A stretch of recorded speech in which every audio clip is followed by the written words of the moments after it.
Question that comes to mind is, if no loan was provided, where did the money come from to pay the seller of the house? The person I bought the house from got paid, so where did the money come from? This is where the entire loan process gets very interesting. I'll compare what happens in a normal real estate transaction with this analogy. Okay, let's say that I advertise my car for sale. I'm driving my 1999 Honda Civic, even though it has 120,000 miles on it. You know about Hondas, they run for a very long time. So, I put it on Craigslist for $2,400, hoping that I can sell it for at least $2,000. You now see it advertised. You come over and take a good look at it. You offer me $2,000. So I say, that sounds great. We have a deal. You tell me that you would like to pay by check. Is that a deal? I say, sure, I understand. People don't walk around with $2,000 in cash all the time, so you write me a check. However, I won't let the car go until the check clears. You say, that's fine. We then agree. We have a deal. We agree. We have a deal. You write me a check. I give you a receipt, and that protects your side of the deal. I take that check. I deposit it into my account. I draw some funds off of it. The rest of it, I'll leave in the account. Within a couple of days, you check your bank account online. You see that there's $2,000 less in your account. Furthermore, I can see that there's $2,000 more in my account. Your check is cleared.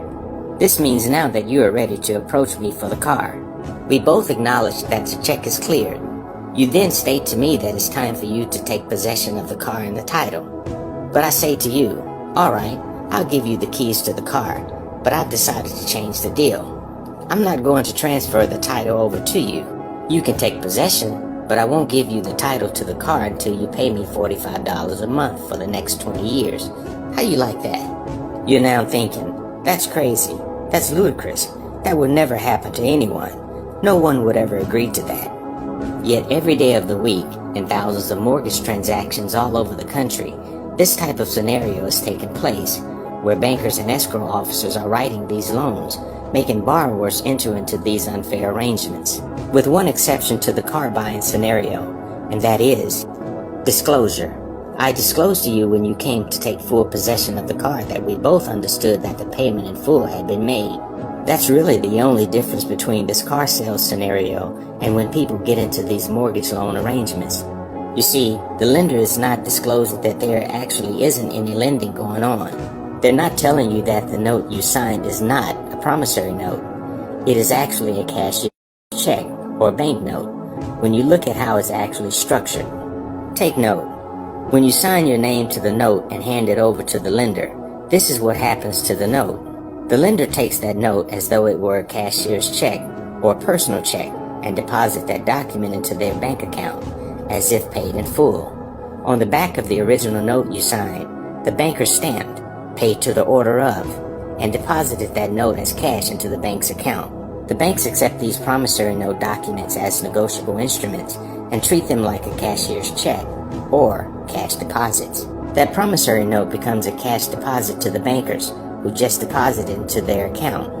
It becomes cash to the bankers, and you just paid off your house with cash as far as the bank is concerned by signing that promissory note at escrow. The next question is how the banks treat your note on their records. In this fractional banking system, for every dollar that is on deposit in any particular bank branch, that bank has the ability to issue $10 of credit.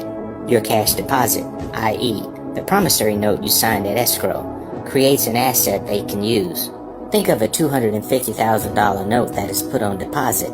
That means $2.5 million to the bank. It's a great deal for the bank, but it's not a great deal for you.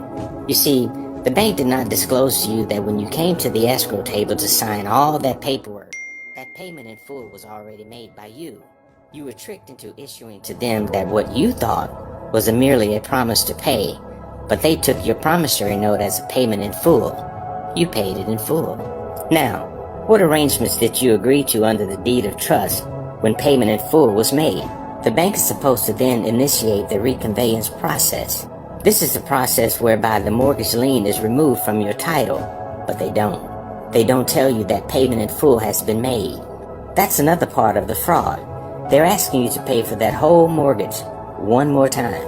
I won't go into depth here about how the banks sell your note and get paid all over again, or the process called securitization. You can read the FBI documents in the website resources about securitization, which is another way the entire mortgage obligation gets paid again.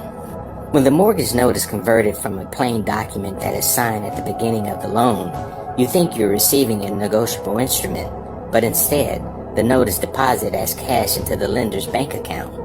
This means that your promise to pay has been fulfilled, paid in full. Under the current Federal Reserve System, there is no actual money to pay for anything, so the Feds has authorized that the bonded promissory notes, money orders, signed by you, the borrower, can be converted into cash and paid to the bank. They actually get that fiat money from the promissory note, money order, from the United States Treasury, but that's another story.